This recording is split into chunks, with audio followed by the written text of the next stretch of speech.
I apologize for delay. We're waiting for one council member. It's been a little late. We'll start shortly.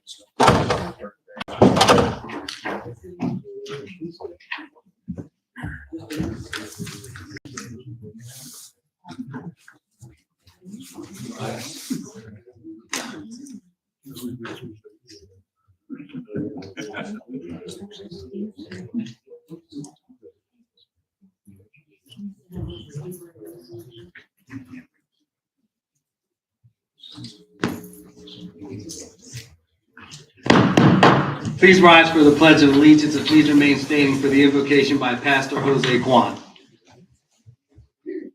I pledge allegiance to the flag of the United States of America, and to the republic for which it stands, one nation, under God, indivisible, with liberty and justice for all.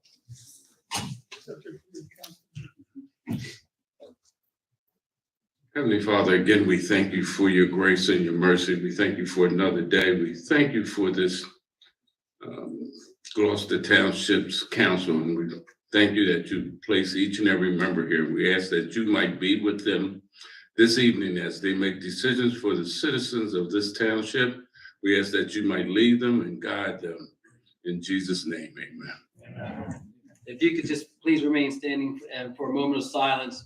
In the last 2 weeks, the state of New Jersey lost 2 council members tragically. They were taken away from their families. Eunice Dwumfer from Sayreville, New Jersey, and Russell Haler from Milford. We just have a moment of silence for them. Thank you. Please be seated. This meeting of the Township Council is being held in accordance with the schedule of the meetings of the Township Council established and adopted by the Township Council, which schedule designates the time, date, and place of this meeting. Adequate public notice of this meeting has been provided pursuant to the provisions of the Open Public Meetings Act. We're using electronic amplifying and recording device in order to obtain a clear and audible record, and request all those wishing to speak be recognized and state your name and address directly into the microphone. The recording device will be solely utilized by the Township Clerk's office and shall be shall be the official record of the Township Council meetings. Madam Clerk, may I have the roll call, please? Mr. Hutchison. Present. Ms. Grace. Here. Mrs. Albright Troxel. Here. Mrs. Stubbs. She is ill. Mrs. Winters. She is on vacation. Mr. Mignon. Here. Mr. Mercado. Present. Mr. Crollmere. Here. Mr. Cardis. Here. Chief Harkins. Here. Mr. McGill. Here. We have a presentation this evening, regarding our Martin Luther King Day of Service and our recognizing our project leaders from that event. Mr. Hutchison, can you help me down there?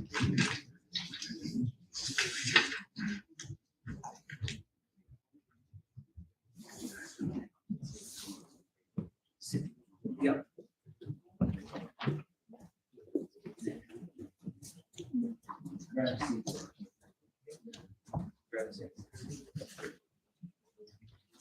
Good evening, everyone.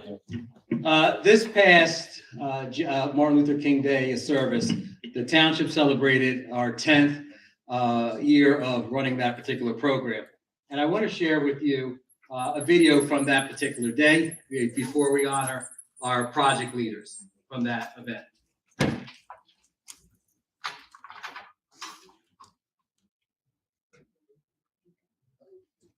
Martin Luther King Jr. Day of Celebration. We have well over 500 volunteers and 21 service projects. And I want to thank everybody for coming out. I'm Glenn Mercado, Gloucester Township Council President and the organizer of the King Day of Service in Gloucester Township. Today was our 10th annual Gloucester Township Day. We had 548 people volunteer for 21 service projects throughout the town. Right now, I'm standing in the Kingston Animal Shelter down where we have at least 25 volunteers here helping out with our cancer. But we've also had various projects throughout the town. There was 1,304 people doing sandwiches today, and we're dropping off at the kitchen and candy. We're at the senior soccer for senior citizens and dancing in the afternoon with them. We're on our senior campus at Lakeside, Lakeland, playing bingo with them and participating in some of the activities that they have. Hello, my name is Glenn Mignon, Vice President of Council of Gloucester Township. What a wonderful day today is. It's a day of service. So with a rendition of a speech of Dr. Martin Luther King, and then The students get awards who perform the legacy of Dr. Martin Luther King. And we tour around and all the events that are taking place, all the services that the folks in the Gloucester Township are taking care of. They're all wonderful projects. The one that stands out is the delivery of food that was needy, and the folks that really need it. The peanut butter and jelly sandwiches are made for the folks in the community. What a wonderful day of service and good. I'm Councilwoman Grace, and I am thrilled to be here with all of the community members and people outside of the community enjoying a day of service. We're here because it's important to give to others, just as we give to ourselves. We're doing Cars for Soldiers. We're making peanut butter and jelly sandwiches. We're doing a lot of activities that support not only our community, but to really show that we care about all of those who are in need. This is a special day. It's a proud day for Gloucester Township. I'm very, very honored and proud to be a mayor of this community. There's so many people who give back. I encourage you, if you have a chance, to come out next year and volunteer for Dr. MLK Day, the service here in Gloucester Township.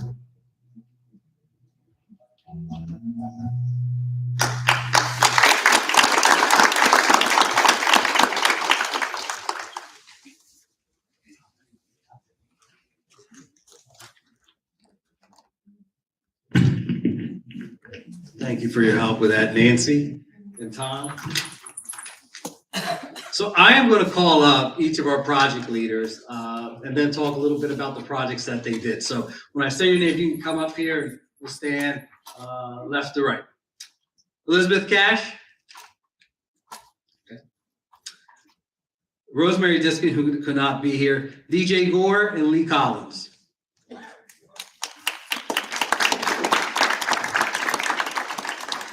Tracy Trotto. Eva Chester. Linda Gilch. Carolyn Grace. Diane Jones could not make it tonight. Lisa Bryant. Helen Albright Troxel. Angela Shelton, Sarah King could not be here this evening. Takesha Jones could not be here this evening. Jen Wong could not be here this evening. Andrea McPherson. Michelle Traeger.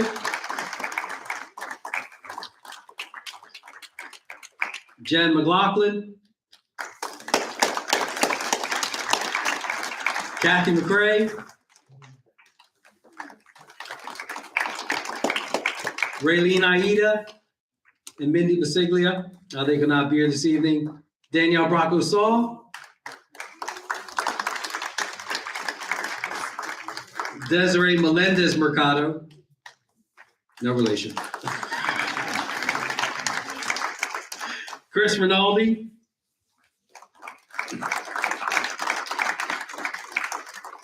Grant Hildebrand, who could not be here today. Michael Mignon.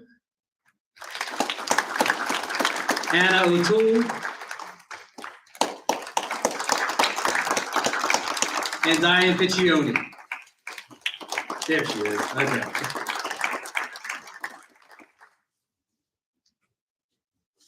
This year we had 21 projects, 548 volunteers. And this does not happen without these people in front of you. Let's face it, the last couple of years have been tough for us as a community. I did enjoy sleeping in the last 2 years on Martin Luther King Day, but I enjoyed it even more seeing all the people that participated in our events that day. They got out of bed, they came, they participated, they led groups, and they got involved in their community. And there are people here who do not even live in our community that became project leaders enthusiastically. And then there are some people that were grabbed at the day of the event. I need you to be a project leader. And they led the way. At our Blackwood Animal Hospital, that is a project where they clear out the back area between behind the hospital for a walkway for the animals through there. The blankets for Canham County Women's Shelter, which is led by Rosemary Diskin, where they create 20 blankets that provided to the women's shelter, the domestic violence shelter that's located in Lakeland. The Blenheim Fire Company, Lee Collins, who is, what was your role now? Are you chief now? You're president now? Everything. He's battalion chief, but has been a day one project leader along with DJ Gore from Highland Regional High School, as a guidance counselor and the baseball coach that brings his entire baseball team there. 30 guys that are there working, doing projects around the firehouse. But day one, he's been a project leader. The Camden County Animal Shelter Trees. Tracy Trotto. Where are you, Tracy? Okay. There they are, Tracy. Okay. Who recently left us on council and moved out of town, but came back and asked, can I participate that day? Thank you. Eva Chester, who's not here, was part of our Camden County Greenhouse project, where they actually made them do some manual labor over there. I was surprised. There was a lot of labor taking place there. Our Cards for Soldiers, where we had 2 people participate in that, where cards were made for soldiers that are away protecting our freedoms here, where 236 cards were made. And Linda Gelt, who's a board member of the Gloucester Township Board of Education, and Carolyn Grace, our council person, headed that project.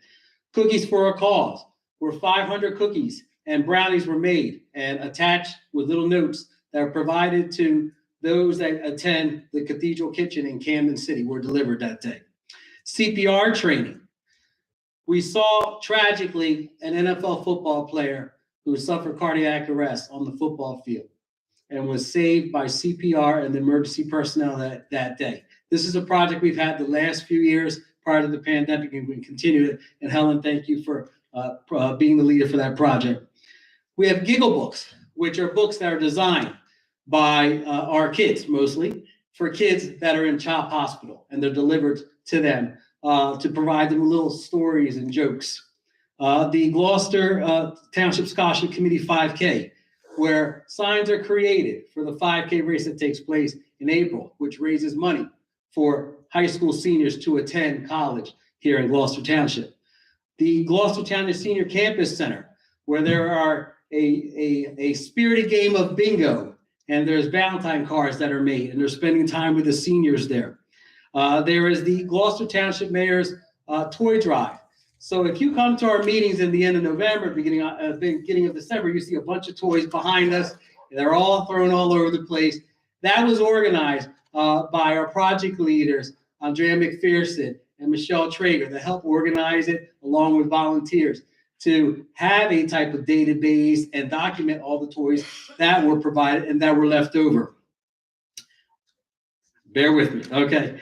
Living Word Bible Fellowship Church, a paint project. So when I reached out to Jen McLaughlin, I said, she goes, I need a project leader. She's like, okay. And she did. And she continues to smile. And she brought in some of her family members, and she brought in some of her colleagues, and they painted, was it a Sunday school room, or was it? The entire inside of the church, other than the actual. I didn't know it was to that extent. Thank you. Okay. All right. Thank you. Our MLK Day of Service volunteers. So, yes, this is coordinated by me, but during the day, there's a lot of people in your pool in many ways. So that was Kathy McRae, who's also my head of security. Okay. If anything had to be taken care of, I sent her after folks. Our peanut butter and jelly program, where we made 1,304 peanut butter jelly sandwiches that were donated to Cathedral Kitchen. And you saw the video, it is an assembly line. And the 2 individuals that run it, Raylene Aida, Melinda Basiglia, they're both guidance counselors in our school district and helped out with that. Our senior sock hop, which is the first time we've ever had this, was held at the senior center. And we needed 3 project leaders for that.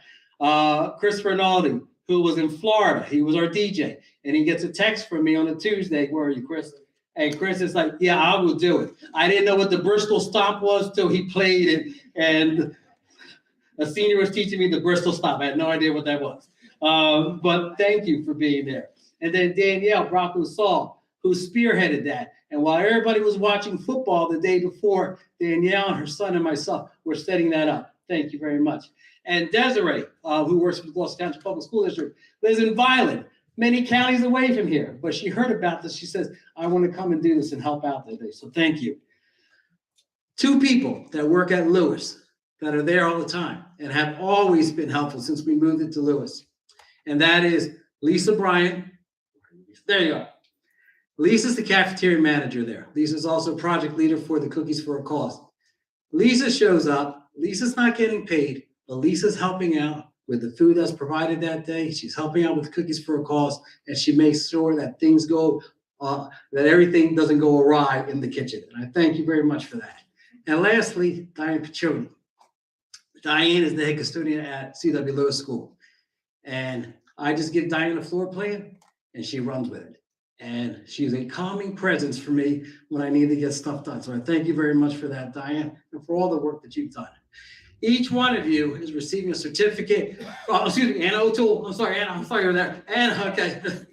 Anna is from the St. Vincent de Paul Society, located in St. Agnes, Our Lady of Hope Parish.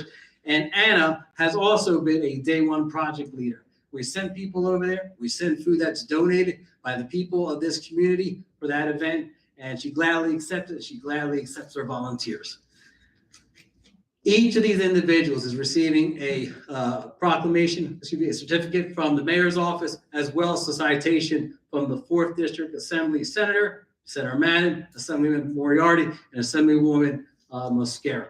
So I want to thank you for all the work that you've done. Thank you for making a part of this. Again, 548 volunteers, 1,304 sandwiches, 500 brownies and cookies, many smiles. And I thank you for getting up and spending your morning with us that day and helping our community. So thank you very much. We can give them a round of applause, please.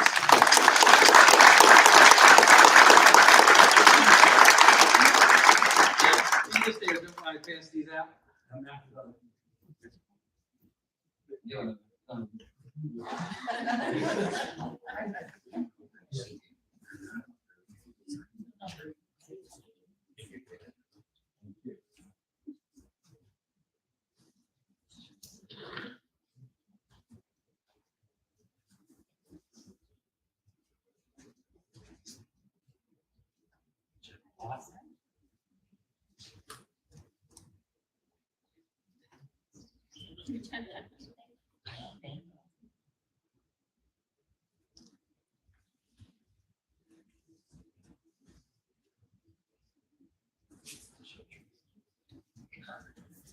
Bristol style.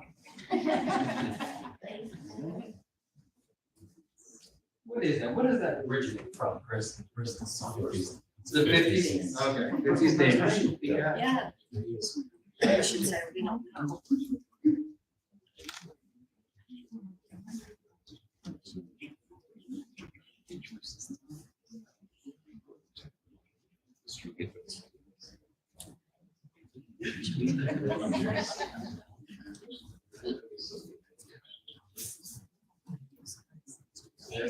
You got that cut out. If I can just read that real quickly, what it says here.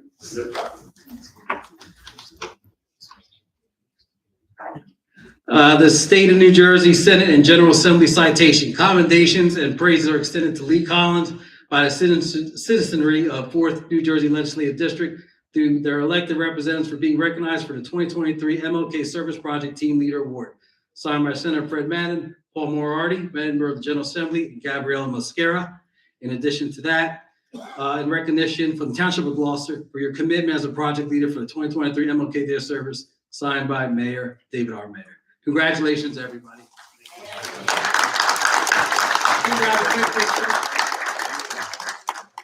Breathe in, everybody. Close, guys.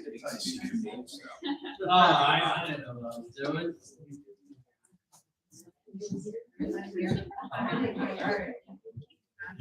You hold on for 1 second? Tell them what you need them to do, Charles.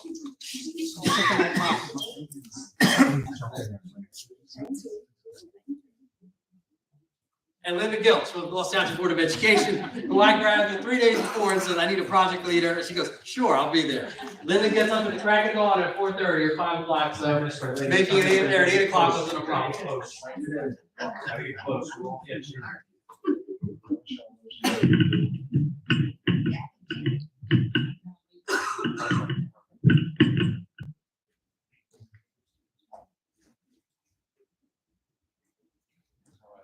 All right, thank you, everyone.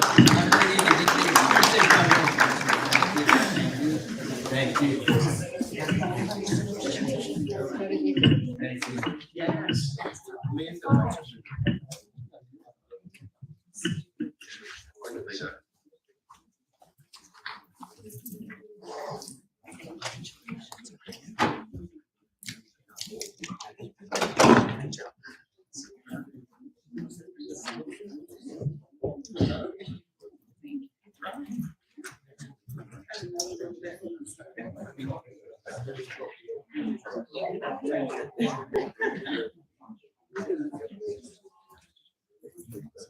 Yeah, you know what, we'll take a 2-minute recess, please.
You can be trying.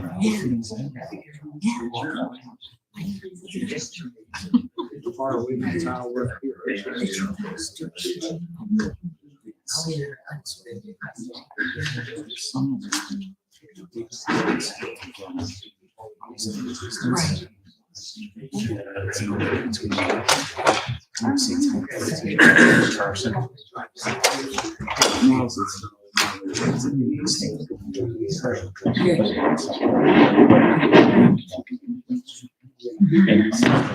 Madam Clerk, may I have the roll call again, please? Mr. Hutchison? Present. Ms. Grace? Here. Mrs. Albright Troxel? Here. Mr. Young? Here. Mr. Mercado? Present. Mr. Carlemere? Here. Mr. Curtis? Here. Chief Harkins? Here. Mr. McGill? We have a proclamation for Black History Month. At our next council meeting, we'll be celebrating Black History Month. Individuals that have been nominated for their contributions to our community will be honored at that meeting. Our proclamation for Black History Month. Whereas the Township of Gloucester takes pride in recognizing February 2023 as Black History Month, celebrating the many notable contributions that people of African descent have made in our country. And whereas Negro History Week was first established in 1926 by the Association for the Study of African American Life and History under the leadership of Dr. Carter G. Woodson, the famed African American historian known as the father of Black history. And whereas 1976 expanded the celebration of Black History Month to a month-long celebration of Black history. And whereas 10 years later, Congress passed Public Law 99-244, designating February 1986 as the 60th annual public and private salute to Black history observed as National Black Afro-American History Month. And whereas we recognize this year's theme of Black resistance, and whereas this theme explores how African Americans have resisted historic and ongoing oppression, especially the racial terrorism of lynching, racial programs, and killings. Whereas the 1950s and 1970s, the United States was defined by actions such as sit-ins, boycotts, walkouts, and strikes in the fight against discrimination. And whereas African Americans have sought ways to nurture and protect Black lives and for autonomy of their physical and intellectual bodies through armed resistance, voluntary immigration, nonviolence, education, literature, sports, media, legislation, politics. And whereas these efforts have been to advocate for a dignified, self-determined life in the democratic society of the United States and beyond the United States political jurisdiction. And whereas through resistance, African Americans have achieved successes and progress as seen in the end of chattel slavery, dismantling of Jim and Jane Crow segregation in the South, desegregation of educational institutions, increased political representation, and the passage of the Civil Rights Act of 1964. Now therefore be it resolved that I, David R. Mayor, Mayor of Township of Gloucester, and I, Orlando Mercado, President of the Council of the Township of Gloucester, do hereby proclaim February 1st, 2023 to February 28th, 2023 as Black History Month, and call upon the people of the Township of Gloucester to observe this month with appropriate programs, activities, and reflections to continue our efforts to create a world that is more just, equitable, and prosperous for all. Dated February 13th, 2023. We'll now have the public portion. This public portion is for agenda items only. Each speaker is entitled to 3 minutes. There's 15 minutes for the first public portion. If someone wishes to speak again after they spoke, they will be able to speak once everyone's had an opportunity to speak. Again, each speaker is entitled to 3 minutes, and it's 15 minutes for the public portion, agenda items only. Anyone wish to speak during the first public portion? Mr. Sweet.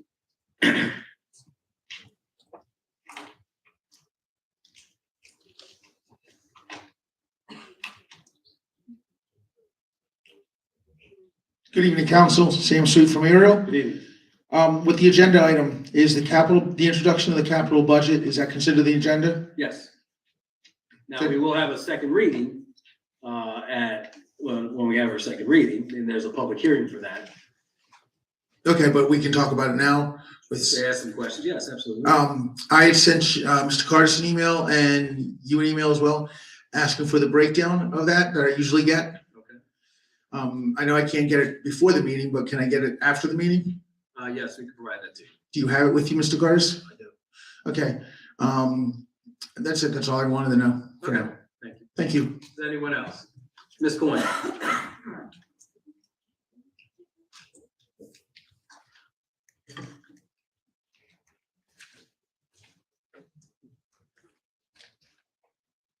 Good evening, Good evening. Denise Coyne. For resolution 23:02-058, I'm wondering, are there any current legal issues that necessitate council hiring a lawyer that specializes in redevelopment? Mr. Carla, Mayor? So the issue was administration feels that there are some areas that they want specific review, and they thought that it's necessary to hire special counsel. It's been the philosophy of the township to hire attorneys that specialize in certain areas. That's the information that was provided to me when I saw the resolution. Could you elaborate on what areas need review? I'm not sure just what designated area that the study is going to come in from. How would I obtain that information? I think it could be applicable to any redevelopment area that we have in town. We have several, so. But you said you were hiring one specifically to look at an area, a specific area, so I'd like to know what specific area. Not looking at a specific area, he'll be used, or he or she will be used for any of the redevelopment areas. Okay, we have a lot It might not of, be used right away, I don't know. we have a lot of redevelopment areas. We've never had a redevelopment attorney before, so it Correct. seems like a new, something new has occurred to cause us all of a sudden to need a redevelopment attorney where we haven't needed one in the past. It's a request of the mayor. And at the request of the mayor, I put this on there. Okay, resolution 059 for the cooperative pricing agreement. What items are we gonna purchase through that?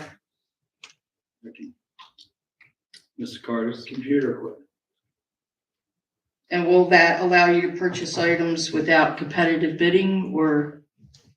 Yes, because they've already put it out for bid. So if we participate in a cooperative pricing, because we've done this with many cooperative pricing entities. And yes, you would not have to go out for bid.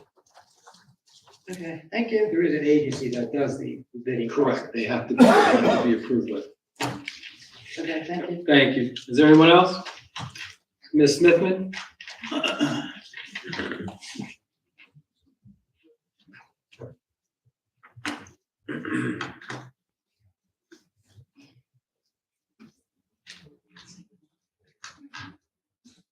Shaughnessy Smithman. I live in the SDK Millbridge Gardens apartment complex on Millbrook Court, apartment 341. This is just for agenda, not these ordinance first readings, like so 0-2305. Can I ask a question about that? Sure. Where is that located on the Black Horse Pike? These are the two properties that, on the corner of Church and the Black Horse Pike. This is ratifying that, correct? That's correct. All right, so This it's, is the bank, old bank corner and two properties next to it.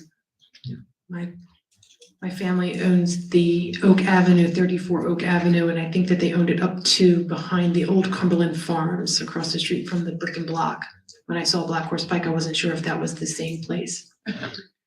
And on the agenda, they rejected a RFQ, Which resolution? Sorry. R as in Robert 2302-060. The 60? 23 semicolon 02 hyphen 060. Yes. This was for the bike path and fitness trail. Mr. McGill, is that something you can answer? Yes, we're putting it out just as a base bid, so we're putting it out for a rebid. So you rejected the first one? Correct. There was an alternate bid, we're putting it all out as one base bid now. So. What is the purpose of the bike fitness trail for the township? But typically, I thought that trails would lead from one place to another to be used for fitness, but also it had a destination. In Monroe Township, where I grew up, they put in the bike trail that went to the high school so that you could take the bicycle to the high school. This doesn't seem to be located near any type of municipal type geared focus. Well, no, I disagree. Have you been on the bike path?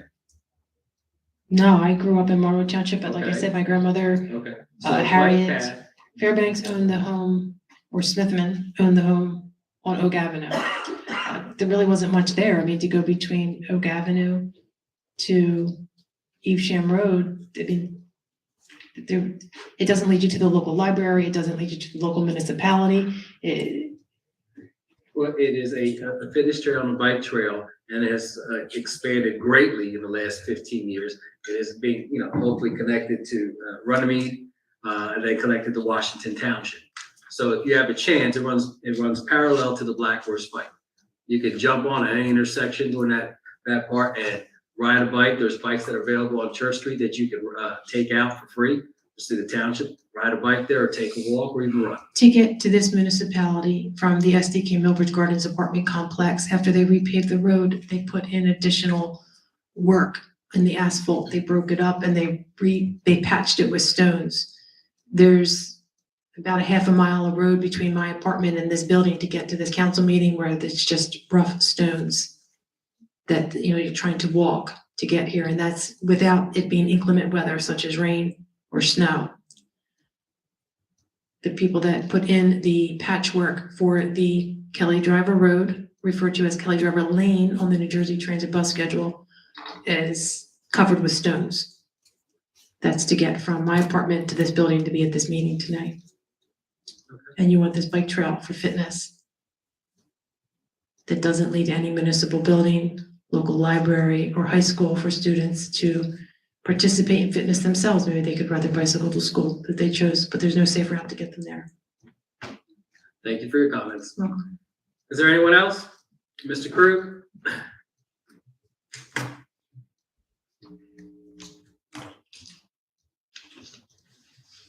Evening, Council. Paul Krug, Blackwood Estates. Good evening.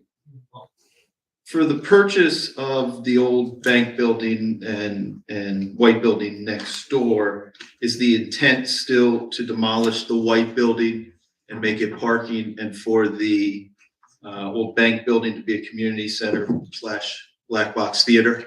That is correct. Thank you. For resolution number 58 brought up by Ms. Coyne, I don't believe I heard a clear justification as to why special counsel is necessary for redevelopment areas. And I don't think at the request of the mayor is enough to move that resolution forward. So I would either ask for more details there if they're available, or ask you as our representatives to ask for more details from the administration's office as to why there's a necessity for that special counsel now while we've been operating without one historically. There's no fees attached to this. It's an attorney that specializes in redevelopment and rehabilitation areas. This is how it was explained to me. And it's just a name right now. If a project comes in that might involve some details, then that's that award of a contract still has to come before the governing body. This township has several attorneys and engineers that participate in special projects. Sewer projects, road projects, whatever their specialty is. And this is just keeping in the philosophy of administration to have specialized professionals in certain areas. Doesn't mean that there is a salary attached to this or is a dollars attached to this unless there's a project that comes along that meets that requirement. So has this existed in the past where the fee would be evaluated when a project came in? That's correct. I mean, the specialized attorneys, same thing as specialized engineers in projects. That's the attorney that's on the list where the township approves. If there's a special project that might require that, then there's something that's presented before councils for the appointment of the specialized attorney to handle this project that's coming in. So I suppose if that's the way things have been done, is this just solidifying the way things have been done historically? Why call it out in a resolution, I suppose? Well, because then this attorney is available, and you don't have, you'll select professionals to do a project now, and when the project comes up, you don't have to search a field. You've already made a selection of an attorney that will specialize. If that attorney meets the criteria of need for that project, this is engineers would, for their specialty, that's where they hope the project goes. Okay, understood. Appreciate the explanation. Thank you, Mr. Cruz. Your time is up, I'm sorry. That ends our first public portion. Waive the reading, accept the minutes of reorganization January 3rd, 2023, and council meeting January 9th, 2023, and January 23rd, 2023. Can I have a motion, please? Second. On the question, roll call, please. Mr. Hutchison? Yes. Ms. Graves? Yes. Mrs. Albright Troxel? Yes. Mr. Vignon? Yes. Mr. Mercado? Yes. Next is ordinance of first reading, introduction. There'll be a hearing at the second reading. Ordinance 0-23-03, calendar year 2023 ordinance to exceed the municipal budget appropriation limits and to establish a cap bank. This allows the township to appropriate the difference between the amount of its actual final appropriation and the 3.5% rate as an exception to its final appropriations in either of the next two succeeding years. And it allows us to increase the calendar year 2023 budget by up to 3.5% over the previous year's final appropriations. Mr. Carson, do you want to add anything to that? Well, without this ordinance, you won't be able to bank your cap. So if you're under cap, this enables you to bank it. Okay, most municipalities pass this. Thank you. I entertain a motion. So moved. Is there a second? Second. On the question, roll call, please. Mr. Hutchison? Yes. Ms. Graves? Yes. Mrs. Albright Troxel? Yes. Mr. Vignon? Yes. Mr. Mercado? Yes. Next is ordinance 0-23-04. This is the first reading introduction. There will be a hearing at the next reading. Bond ordinance authorizing the completion of various capital improvements and the acquisition of various pieces of capital equipment in and for the township of Gloucester, county of Camden, New Jersey, appropriating the sum of $7,464,600, therefore authorizing the issuance of general obligation bonds or bond anticipation notes of the township of Gloucester, county of Camden, New Jersey, in the aggregate principal amount of up to $7,091,370, making certain determinations and covenants and authorizing certain related actions in connections with the foregoing. Each year, a capital budget is introduced by the administration.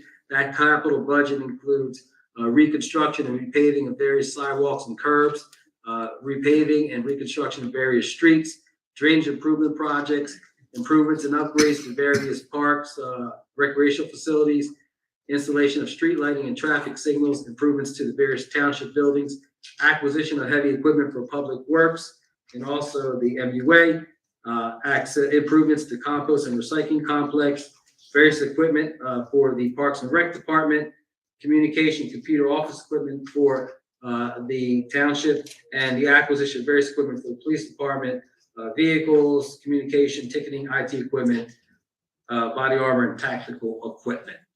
Again, there will be a hearing at the second reading. I entertain a motion. Make that motion. Is there a second? I'll second it.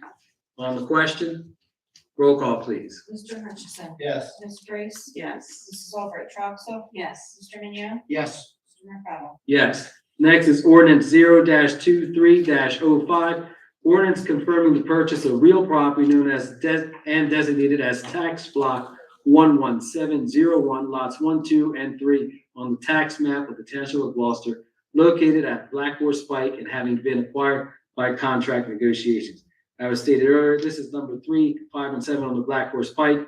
The old bank building, the 2 white buildings next to it across from the Rite Aid that is vacant now. This is confirming acquisition of that property. I entertain a motion. Second. On the question, roll call, please. Mr. Hutchison. Yes. Ms. Grace. Yes. Mrs. Albright Troxel. Yes. Mr. Minio. Yes. Mr. Mercado. Yes. Next is ordinance 0-23-01. There will be a hearing for this, second reading. Ordinance amending chapter 2 of the Code of the Township of Gloucester entitled Administrative Code of the Township of Gloucester. This amends chapter 2, article 8, Department of Public Works, section 2.42, and is hereby amended as follows: that the director of the Department of Public Works shall be the business administrator. We will now open up the public hearing. Anyone wish to speak on this matter? Mr. Sweet, do you want this? No. 5 minutes.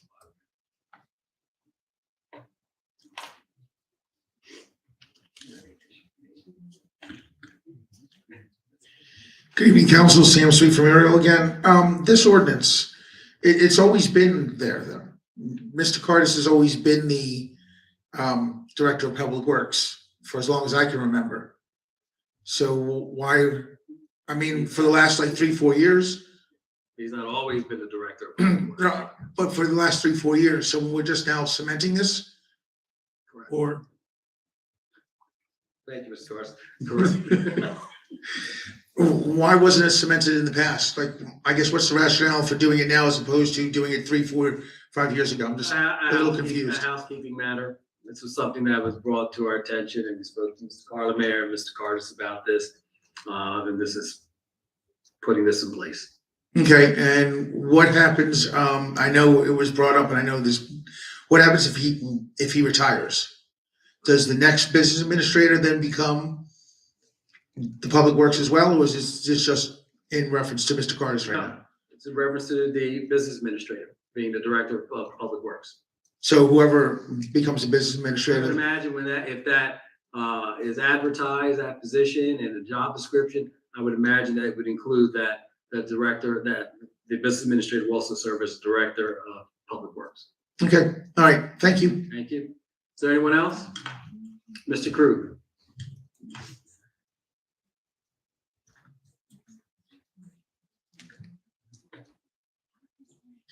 Evening, Council. Paul Krug. I guess I just wanted to talk about the centralization that solidifying this brings. Your words, not mine. This township is considered, as described, a small city, and the business administrator would be considered, let's say, the COO, Chief Operating Officer of a small city. At least at the organization I work at, to get on the COO's calendar, probably be needing to look out 3 weeks to a month. If that's true of Mr. Cardis, taking on a director's position or expecting the COO to take on a director's position, which once again, in my organization, you need to be looking at least 2 weeks out. That's a lot of responsibility to take on for a single individual, especially when you're looking at probably a sizable budget, not only for the township, but for the Division of Public Works as well, which, based on what we heard at the last meeting, could have the MUA underneath it as well. The director position, if right talent is brought in, and if, that individual excels in the position could be very valuable to the citizens of this township in potentially fine combing that budget and the assets within that particular division. Additionally, I would suppose that the entire procurement process with solidifying this would be to a sole individual, which is a little scary within government from a citizen's perspective, and I imagine maybe from a representative perspective as well. So I wanted to bring at least that viewpoint in front of you tonight and ask you to consider those things. Thank you. Thank you. And just to respond to Mr. Crew, Mr. Cars has been in this role, serving in this role, and when Mr. Moffett left, Hutch, help me out with this. We're talking about maybe 10 years, about 8.5 years. He's been serving in this role as the Director of Public Works. Yes. Come on up.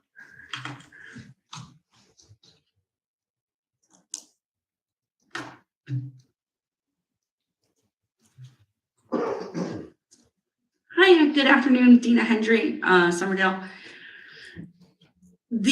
What you're voting on is for a full-time position, correct? We're designating Mr. Cardis, who's the business administrator, as the head of the Department of Public Works. Which is In a full-time. In a role that he has been serving in the last 8.5 years. Correct, which is a full-time position. That's part of his responsibilities. It has been. This is not being added to his responsibilities. I just, by any chance, is it true that you're the CFO at Pine Hill as well? Yeah. When do you sleep? Like, how do you have more than one full-time job? I manage my responsibilities well. So how can he manage, like, you do both of them at the same time? Like, I don't understand. Like, if I had two full-time jobs that in the same realm of things, like in another apartment company, that would be kind of considered like a conflict of interest. Like, are we okay with this? Want to know my credentials? Yeah. I have a BS in financial management from Clemson University. I have an MBA from Rider. I'm a certified municipal finance officer. I'm a registered municipal clerk. I'm a certified tax assessor, and I'm a qualified purchasing agent. So then are your office hours like Tuesday through Friday here? Like, how does this work? Correct. And so how do you, Monday through Thursday and Friday I'm at Pine Hill. and you're full-time there too as well? No. The Pine Hill on Fridays. Part-time. Okay, thank you. Thank you. Any other questions? Ms. Coyne?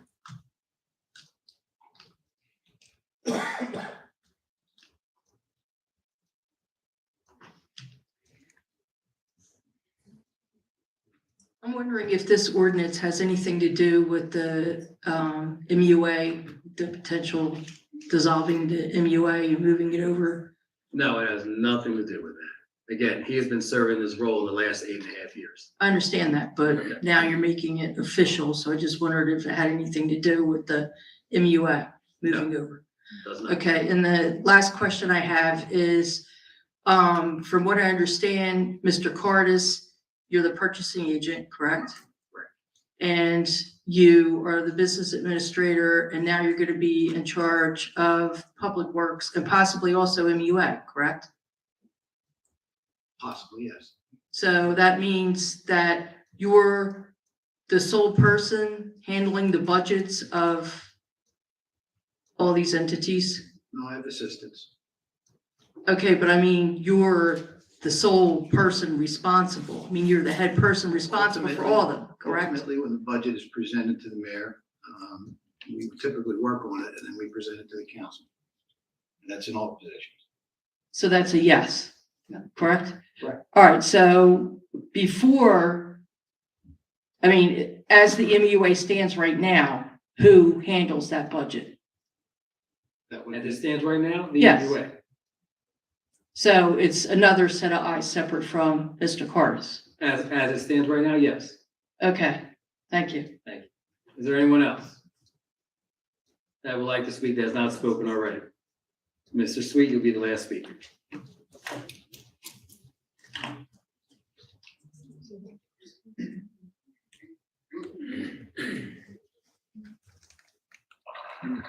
Sam Sweet from Ariel again.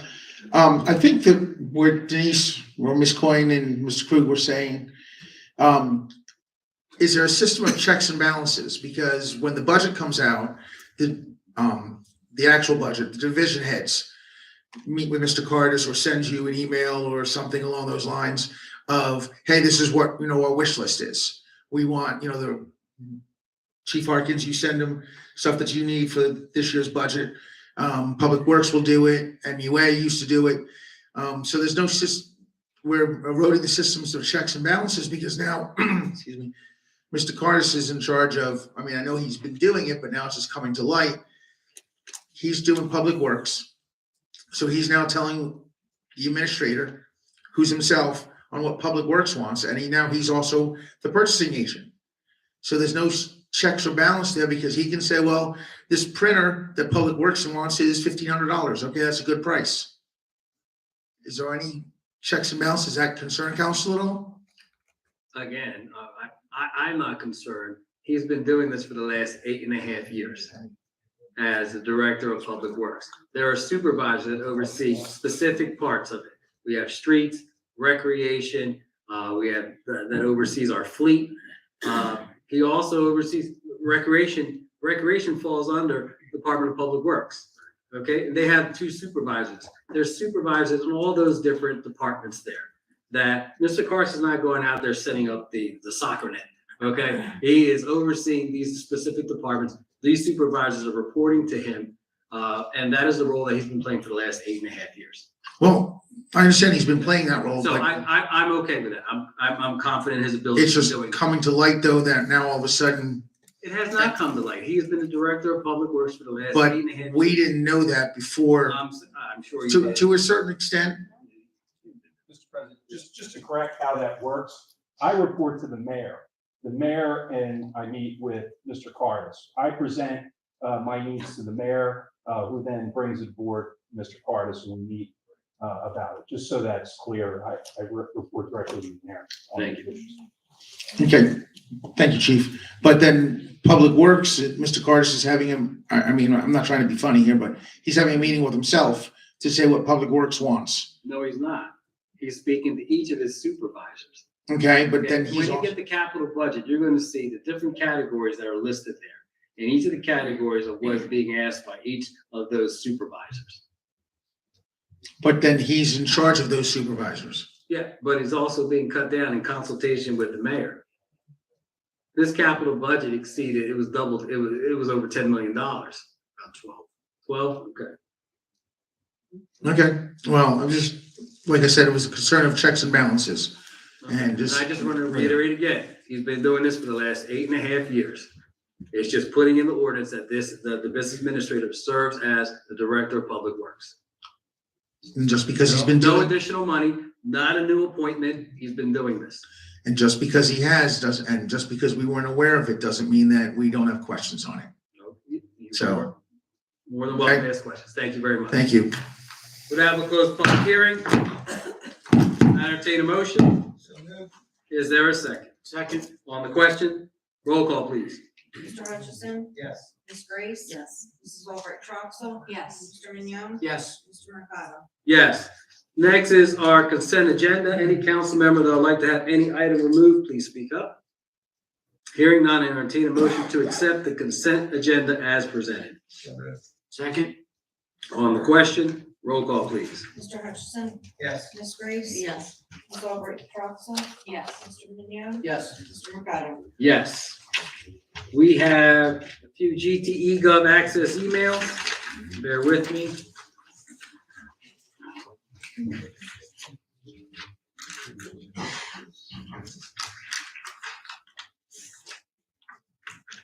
We have 2. Is that correct, Claire? Yes. Okay. First from Denise Coyne. From 1060 Choose Landing Road. My questions from the January 23rd meeting regarding the redevelopment study report for the villages of Gloucester are still unanswered. I am reiterating them in the hope of obtaining answers. First question, could you please explain the specific reasons why the redevelopment study and preliminary investigation prepared on December 28th 2020 has not yet been finalized. T&M Associates' assessment of the properties to be studied included field observations. They revealed that most of the properties would not meet redevelopment criteria. T&M found that only block 12402, lots 10, 11 met statutory criteria for designation. It is their understanding that the township's former director, Mr. Lechner, therefore determined not to proceed at that time. 2, what is required to finalize the report? There are no changes to the report that's dated December 28, 2020. 3, how much time can pass before the report becomes invalid? The law does not provide a limit on the time that can pass. What's important is that the conditions causing an area to meet criteria for designation as an area in need of redevelopment are found to persist at the time of designation. 4, can and should the planning board's recommendation on adopting a resolution determining that the lots are in need of redevelopment be made prior to finalizing the amended Village of Gloucester redevelopment plan? The area covered by the Villages of Gloucester redevelopment plan is a previously designated area in need of rehabilitation. Thus, it can proceed without further redevelopment studies and preliminary investigation reports. And her last question, when will the study report be finalized and sent to the planning board for review? There are no changes to the report dated December 28, 2020. I would think, Mr. Carter, we have a conversation with Mr. Bob and see if that's something, and also with the planning board, if that's something they want to change. Okay. Our second question is from Ray Polidoro from the Historic Village of Ariel. I would like to know the quarterly balances of the Gloucester Township Affordable Trust Fund from January 2022, and including the current balance to date.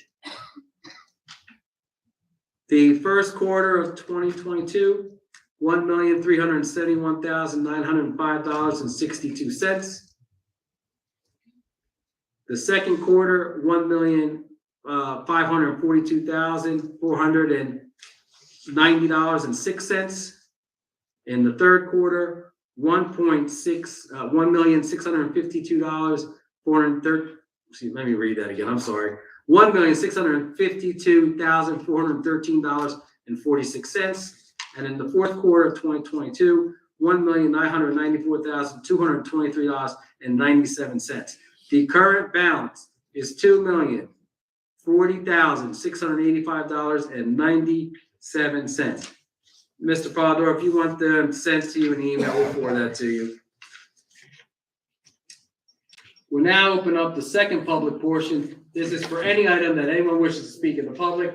Each speaker is entitled to 5 minutes, and there's 30 minutes for the public portion. Once everyone has had an opportunity to speak, if they'd like to speak again, a person may speak again. Does anyone like to speak? Ms. Smith.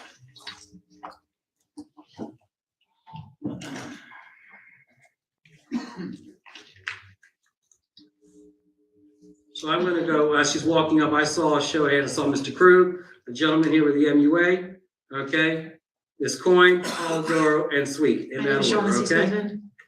Ms. Smithman, go ahead. My name is Shauna C. Smithman. I live in the SDK Millbridge Gardens apartment complex on Millbrook Court, apartment 341. Thank you for having the recognition for everybody. I was a volunteer at the Martin Luther King Day, and it's a sense of pride to see people going out and creating a place for someone to go to volunteer. That's where most of the effort is in the planning of it. So thank you. And I appreciate you coming out that day. You did a great job on those animal toys, and that is your project. Well, I signed up for the Center for Family Services outdoor duty just off of Little Gloucester Road. But you were redirected, and I do appreciate you helping. Yeah, they said that no, but they said they didn't have it. They didn't think anybody was going to show up. There was 4 volunteers there, and then they sent us back to the middle school. Do you have the T-shirt? Yes. Could you hold it so you can see it? Because I saw it on the slideshow that you had. I wasn't quite sure why they added gun violence to the day of service, but on that shirt, when I brought it home and read it, it had all the names of the people that had died from gun violence in the city of Philadelphia. So this shirt, this is provided free to organizations that have MLK Day projects throughout the tri-state area. So the reporting, the numbers I provided, the 548 people, the sandwiches and everything, that has to be provided as a condition of receiving these shirts. So we received 500 t-shirts to pass out. So the theme that they have here is determined by Global Citizen of Philadelphia, which is a nonprofit organization that oversees MLK Day projects throughout the area. Again, in order to receive these shirts, I don't determine what goes on the shirt or what the theme is. I think this is a wonderful thing for our volunteers. So that's why I pick them up at Girard College and provide them to all of our volunteers. Oh, they missed a name. There's a Alkiel McCrae. Yes. Coincidentally, there was a McCrae here also, but I don't know if they're related. But Larry C. McCrae is a general contractor in the city of Philadelphia. He's a very large contractor in the city of Philadelphia. He employed a lot of the International Brotherhood of Electrical Workers. His son Alkiel died from gun violence. I was an apprentice. I had school the one day on Thursday, Steve McCrae. It was his nephew. It was Larry McCrae's, the owner, it was Larry McCrae's child. I worked with Stephen McCrae. He came in so that he was buried on a Wednesday because he came in the next day. It's very difficult for him to show up after burying his nephew into school. Other than that, I don't know much about it other than the person was convicted and something happening. It didn't have a lot of justice to it. But what I find over these past decades is that irregardless of how it happened, nobody wanted it to happen.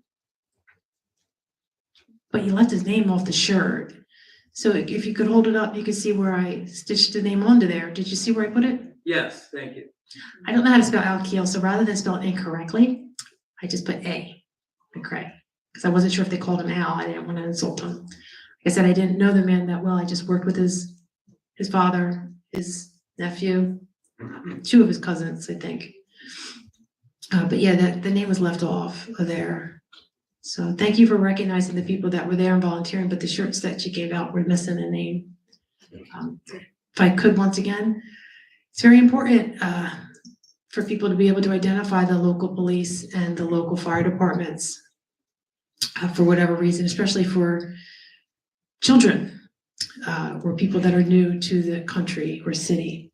If you could keep in mind that I'm still going to try to advocate to have the name, the address of the local police and the local fire department placed on the street signs.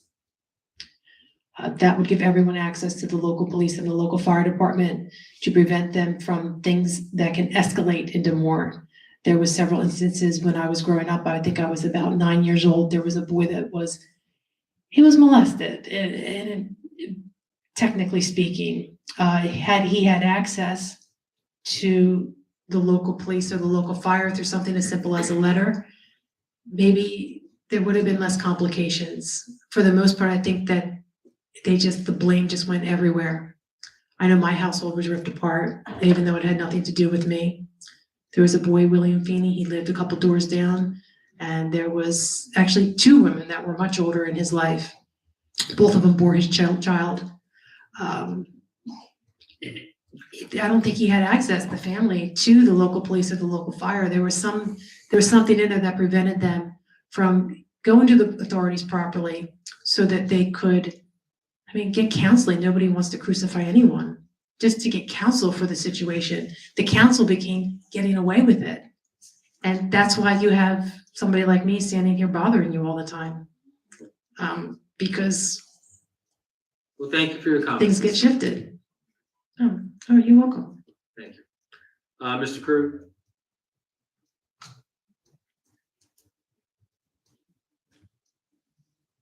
I'll make this quick since I know there's new faces in the room who would like to speak. Since it's come to light that private organization, private business is bringing pickleball courts to our township at the Blackwood Plaza, private pickleball courts indoor with juice bar, I would ask that council reconsider the $500,000 we're about to spend on state-of-the-art pickleball courts as private industry has seemingly is going to address the concern of pickleball courts in our township.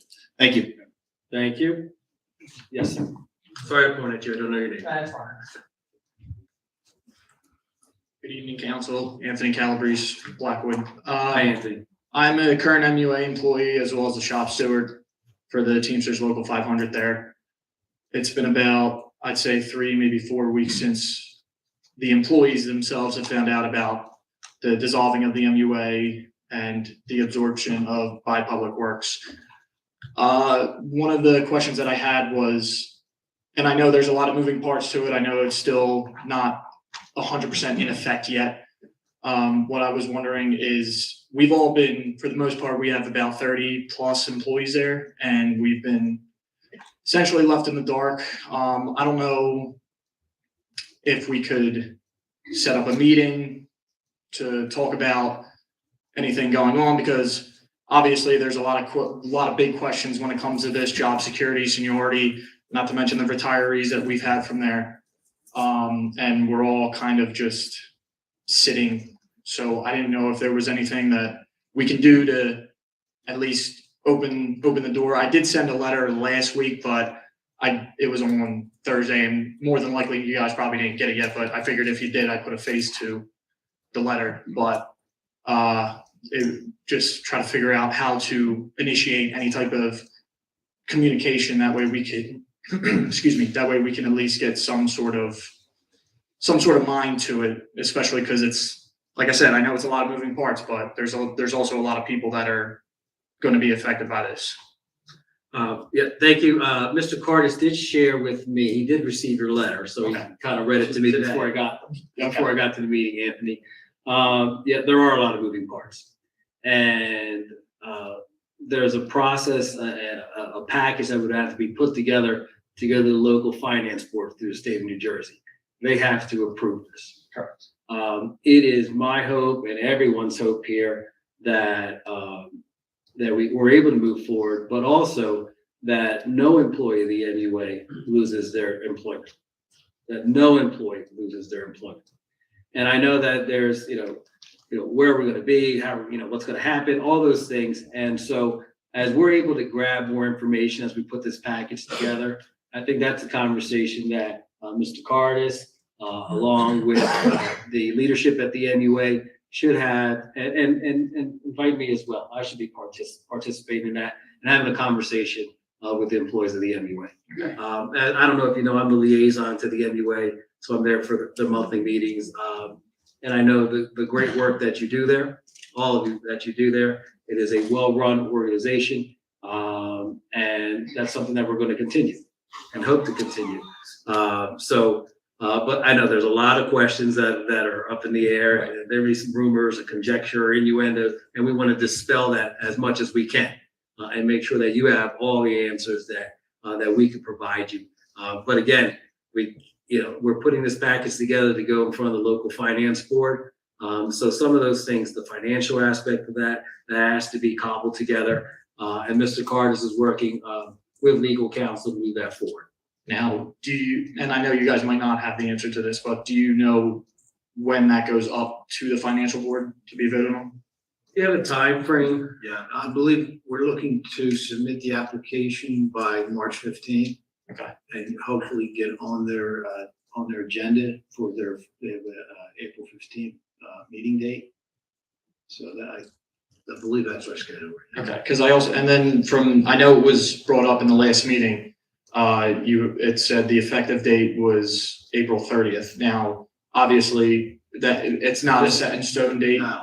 It still has to go up to the board, and Then then go to the local finance board, and they could turn around and say, we have questions. Correct. You need to come back. So then we might have to go back in May. okay. All right. Thank you. I Or appreciate they it. could shoot the whole thing down. Right. But there are a few things tentatively, like for instance, that building remains there. Mhm. The employees report there. Mr. Carr remains there, overseeing MUA, but falling under the Department of Public Works. Okay. And reporting to Mr. Cardis. So those things, we're looking to eliminate some of the redundancies. Mhm. So to attorneys or engineering firms or things, professionals that we may not need because we have, or 2 HR departments or 2 payroll departments. So those are some of the things that we have to take a look at, and there has to be some type of savings, correct, Mr. Cardis, when you present that to the local finance board. You have the savings of, yes, you're eliminating the commissioners, but that's a $4,500 job for 7 people. Right. Okay, so, that's not a substantial savings. But, those are the things that, that we have questions of, as well, as I'm sure you guys have questions, but I think, Mr. Carr, we should reach out to, Mr. Carr and see if we could arrange something and have a discussion where, we can sit down with the employees. With the mayor. And the mayor as well. Okay. All right. Okay, thank you. I appreciate it. Thank you, Anthony. Thank you for coming out, folks. Thank you. Ms. Coyne, yes. Mr. Sweet, you're on deck.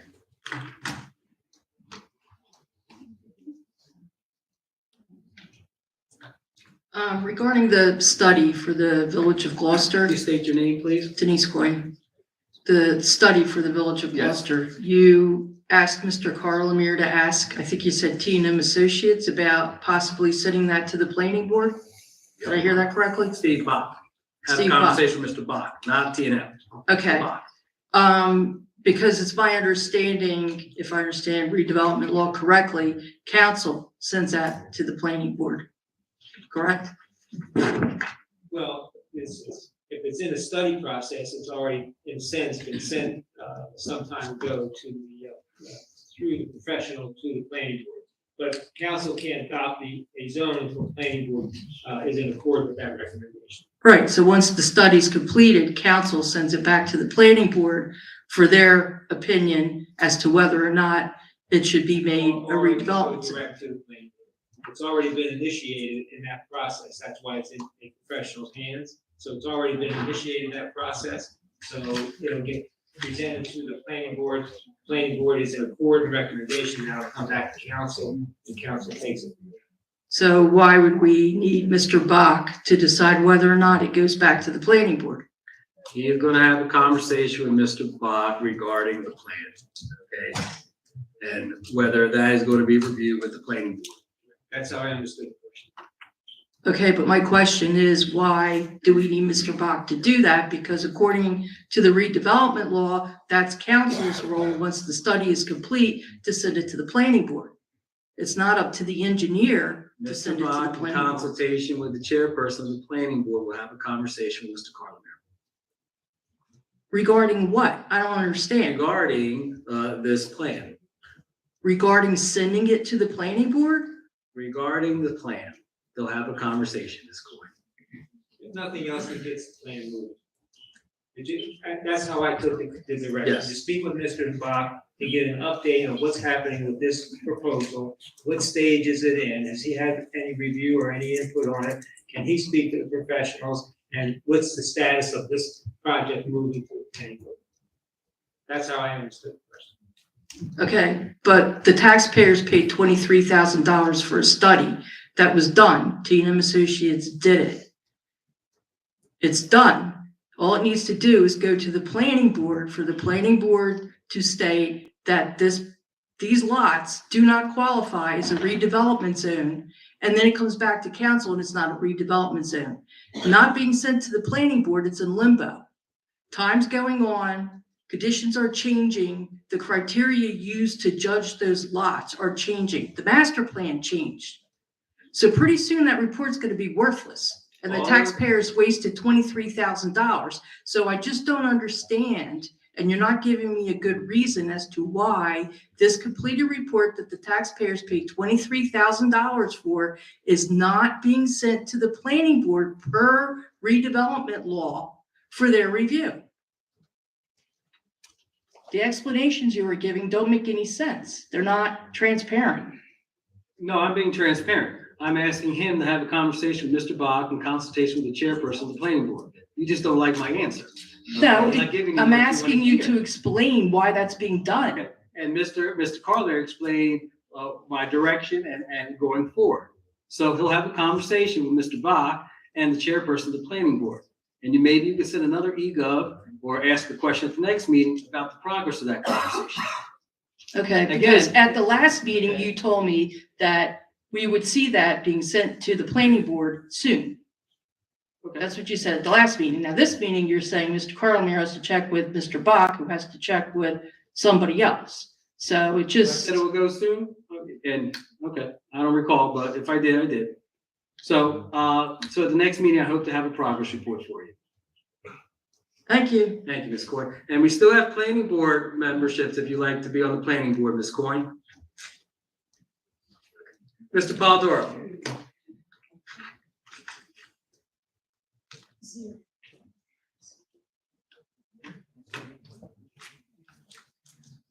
Good evening, Council. Ray Polidoro from the Historic Village. I'm gonna get that right. Historic Village of Area. You said it so good. I'm very impressed. In any event, That's how you wrote it, with capital T-H-E. yeah, you did good. Wanted to congratulate all of those who participated in the day of service and received awards today. It was very impressive. As well as often we come up and thank the police department for the jobs that they've done. We've got a police department that is outstanding. We don't have the problems that a lot of other towns, states, and what have you have. Amongst our fine police department is somebody that I consider to be a gem, and it's my understanding that she'll be retiring soon. And the value that the town has for Jen McLaughlin and all that she's done and all the activities that she set up, the relationship that she has with not just the police department, the people in the building, but the residents. And I personally have had an outstanding experience with Jen. I can't begin to tell you how much I appreciate Jen McLaughlin's service to our community and keeping our community safe. And I know the chief, you're very proud to have such an asset on board, and I'd like to thank her. During the period that you guys will be reviewing the dissolving of the MUA, do you have new hires coming on right now before this dissolving and then merger comes about? I'm not aware of any, I'm not involved in the hiring process. Okay. Maybe in clean communities, but nothing. Anything about any brand new hires, just most recently since this idea has come about and today, any new hires that we know? None come to mind. Okay. One of the other things, we saw that there was some, either grant money or state money coming in the way of $300,000. It looked like it was earmarked for the bank. Would that be in addition to the $400,000 you guys were already allocated for that to do the cleaning? I would have to get a breakdown of that for you. All right. And I don't mean to beat you guys up on this, but you bought a building sight unseen and dumping a lot of money into it for remediation. Not many people are inclined to buy a building that needs that type of remediation. We don't do that. And we went from a revenue producing vacant building that somebody's paying tax on, and just we're getting good to get closer to $1 million to procure this building. And who knows how deep the hole will go and when this thing is finally remediated and passes certification. I guess my last question is with municipalities definition. This may take some legal advice from Mr. Cardis if he sees fit. What would the township consider the difference be between a no-show job and theft by deception? A no-show job and theft by deception. Legal definition? What the township's legal definition, what you would determine that to be? I'm not an attorney. A no-show job, you don't show up and you get paid. Mm-hmm. And theft by deception? Theft by deception, if you're taking something and, there's nothing in exchange for taking that thing. When you're deceiving. Okay. I'm sorry? We have two lawyers here. I'm just. And both of them were quiet during that time. In any event, you gave me the answer I was looking for, and I really appreciate that. There must be a mens rea on the part of the individual. Would you step to the microphone a little bit, please? There must be a mens rea, a specific state of the mind by the individual, where they are seeking to get something, and knowing that they're not going to provide that which they're bargaining. Okay, well, good. Just you guys really have defined it well. You gave me exactly what I was looking for. Thank you very much. Have a great night. All right. Is there anyone else? Yeah. Oh, I'm sorry. Mr. Sweet. Mr. Sweet has here. I'll take you right after Mr. Sweet. Ma'am, you can come up, ma'am. He's waving you on. Okay. I'm sorry. Hi, Debbie Cavaliers. Okay, I didn't recognize. No, I'm Debbie Sleater. Oh, I'm sorry. I apologize. My question is. Can we have your address? Yeah, 60 Woodmill Drive. Okay. if township is taking over the MUA, are they going to increase the payments? The payments that, for the quarterly payments? Yeah. No, I'm not looking for that. And that's something that, what, the 45, 40, was it $45 a quarter? I pay 45, 44, it's 44? I pay 44. 44 then, 44, okay. I'm just curious because they're talking about all the stuff going on with the township taking over the MUA and increasing everything. Okay, who's they? Can you tell me who they is? I'm just hearing it Okay. from, I'm not looking to increase it. I'm on the legislative side. I don't think any member of council wants to increase it. That would be an administrative function.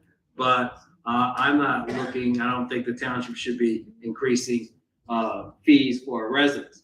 Now, connection fees to commercial properties and businesses, I think that's a different story. well, we don't have any connection fees because we're already established. No, connection fees. You have a new development going in, there are connection fees that are charged to that development. Now, what I'm saying is we have a home. No, I'm talking if a business comes in, okay, for instance, the outlets. When the outlets Oh, came, yeah, that's different. that's what I'm talking about, connection fees for businesses, Yeah. commercial properties. Okay, so if they're coming in, that's something to take a look at what is being collected and what is being charged to these businesses and commercial development projects. And residential projects, mass Yeah. residential projects. And I'm just concerned about the employees of the MUA because they've been there for forever and nobody's really talking to them. And I mean, I'm just concerned about them. And we're gonna try to provide answers as best as we can.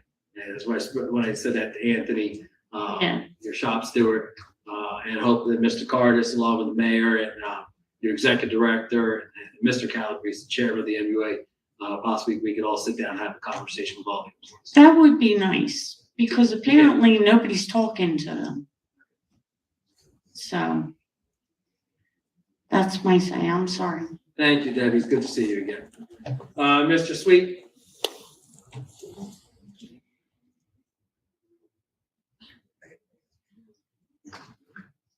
Mr. Sweet's our last speaker because our 30 minutes is up after he speaks.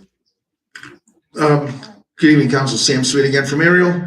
On the agenda, and I didn't get a chance to come up for this, there's an application for Flower and Flame LLC, a cannabis retail dispensary.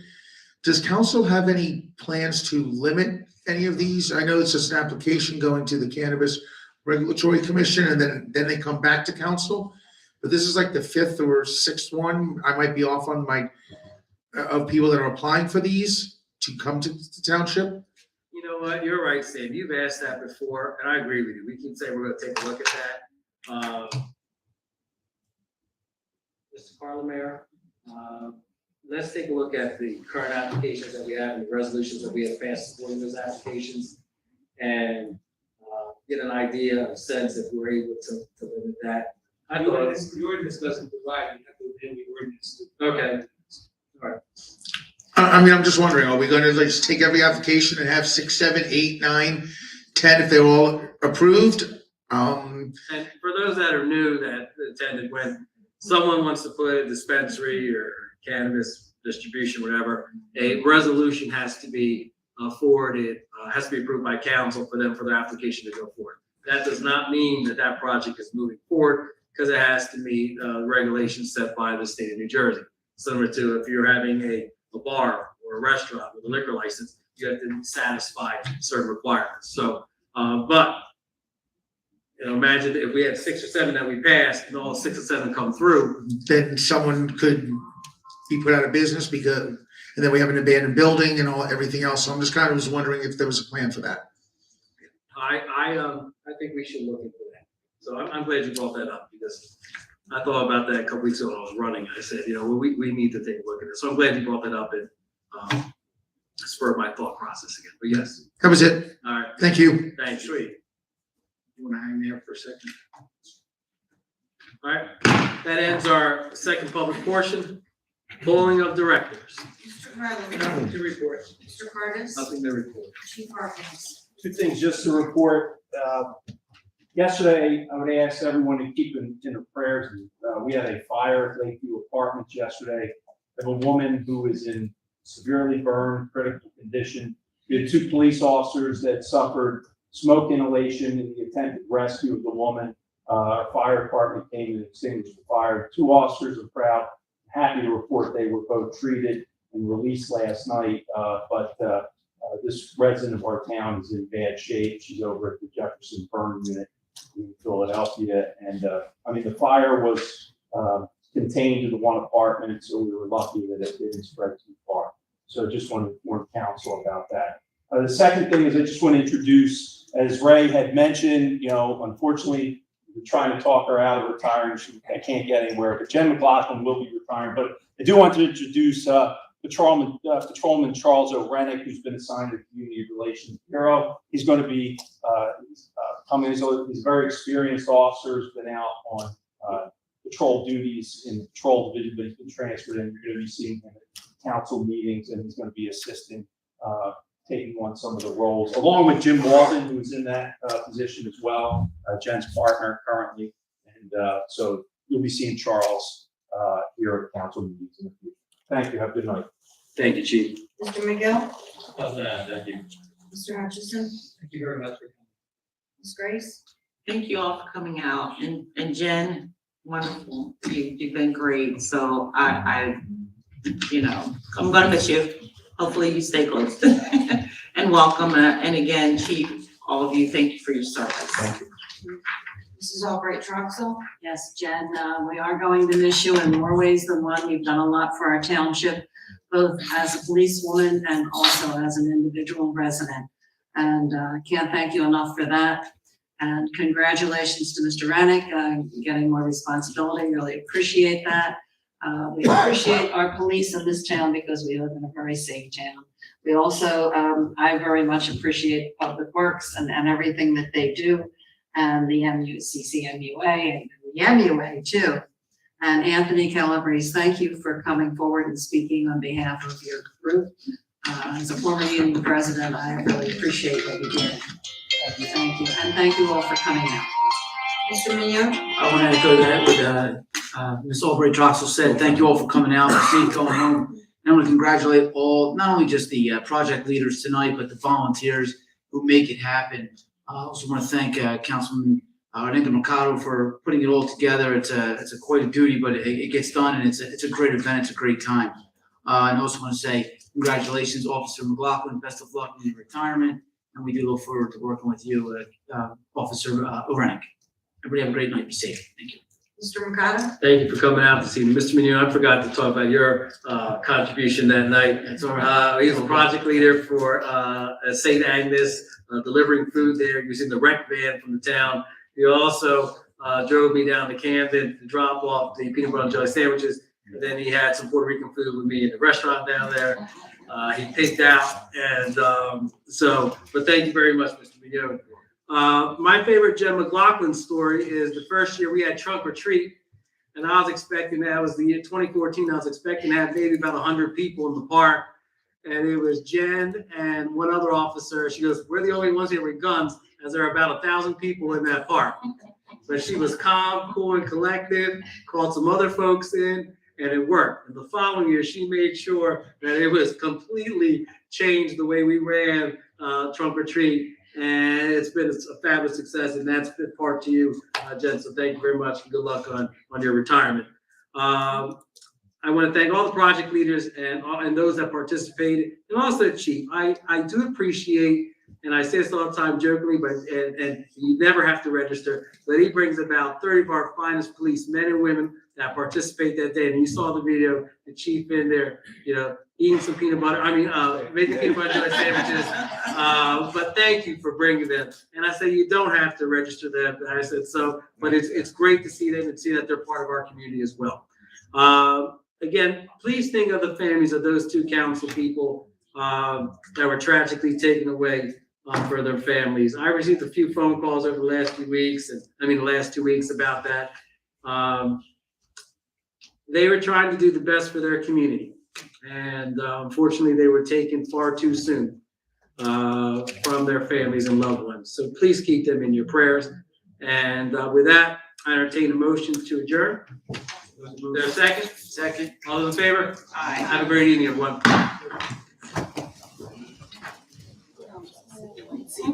No, you're fine. I'm not in the corner. I got the extra space. I know you're exactly. Yeah.